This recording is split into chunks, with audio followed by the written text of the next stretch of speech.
American sports cars are junk in general. Guys, based on some of the comments I've gotten and some of my C5 Corvette content lately, has me wondering if the C5 Corvette is still a good buy for 2026. What do you think? Well, here entering the home stretch of 2025, soon obviously be entering 2026, and it has me thinking about what vehicles will be the best buys in 2026, or which vehicles are still good purchases in the coming new year. And I've seen a lot of crazy comments on my C5 Corvette content lately from haters, essentially. People thinking that the C5 Corvette is junk, or that Chevrolet is junk, or that American sports cars are junk in general. And I happen to disagree, but still, the question remains, is the C5 Corvette a good buy for 2026? Like with any vehicle, there are a few key points that I take into consideration when I consider whether or not something is a good purchase. The C5 Corvette certainly has some shortcomings, but it also has a lot of positives. A couple of things on the negative side that I would point out: they are, some of them, approaching 30 years old at this point, and there are a lot of issues that come with a 30-year-old vehicle, just wear and tear, right? And if you're getting into a vehicle that wasn't super meticulously maintained, there's a chance that a lot of things have been missed or have gone unaddressed over the years. On the extreme other side, there are C5 Corvettes that have rarely been driven, or maybe they were driven quite a bit for the first 5, 10, 15 years of its life, but for the last 15 years of its life, it's basically just been sat. And it maybe gets 1,000 miles a year or less. And you might think you're getting a great deal on a car, on a classic car that's, in pristine condition. But the reality is, if the car hasn't been driven, it's going to spring leaks immediately. And as soon as you start putting miles on the thing, it's going to, a lot of issues are going to rear their ugly heads. I'll say that. The other thing is that there are a lot of cars in a similar price point that are really exciting, quite a bit newer, still really good in terms of performance, and might be a little bit more reliable overall, and maybe a little bit more daily driver friendly. So somebody that doesn't have a bunch of money just at their disposal to have a daily driver as well as a fun car, they're looking to have a single vehicle that they can drive every single day to work, run errands, pick their kids up from school, but still kind of maybe take to a track day or a rip around the mountains and have a lot of fun with. And the Corvette maybe just isn't super practical. And with the economy is the way it is these days, that seems to be the case, where people want to just have a single vehicle, kind of dual or multi-purpose vehicle that they can get around in on a daily basis and still have some fun with. And again, the Corvette might not be super practical for that. So that's definitely one thing to take into consideration.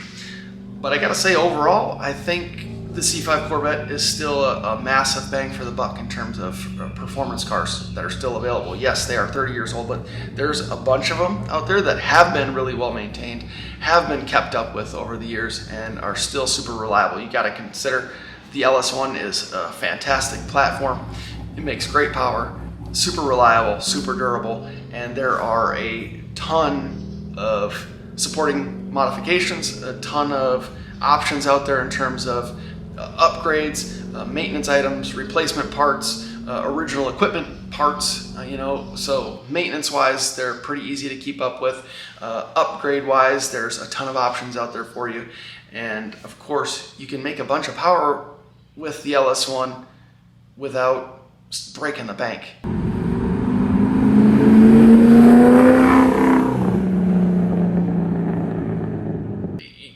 A set of headers and an exhaust, an intake system, and a tune, you can really bump up the power and have a really snappy, nice little car. Take it a step further, you can go with a cam and supporting modifications. Yeah, you're gonna spend a few $1,000, but you're gonna have a hell of a ripper on your hands. Super light, really nimble car with a bunch of power, really hard to beat it. And the LS1 with headers and a cam is a sound that is hard to beat. I would even argue that it sounds better than a Lamborghini.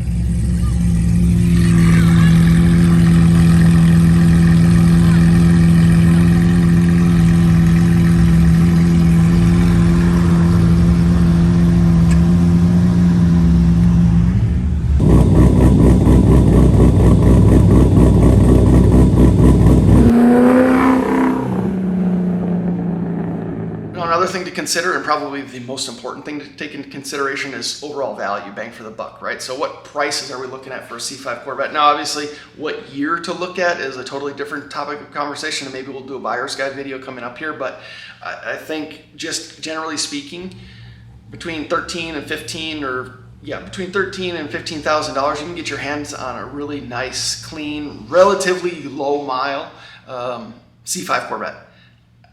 And for $16,000, $17,000, you're going to find really nice ones all over the place. I mean, where I'm at here in South Carolina, I see them pop up $15,000, $16,000 all over the place, well under 100,000 miles.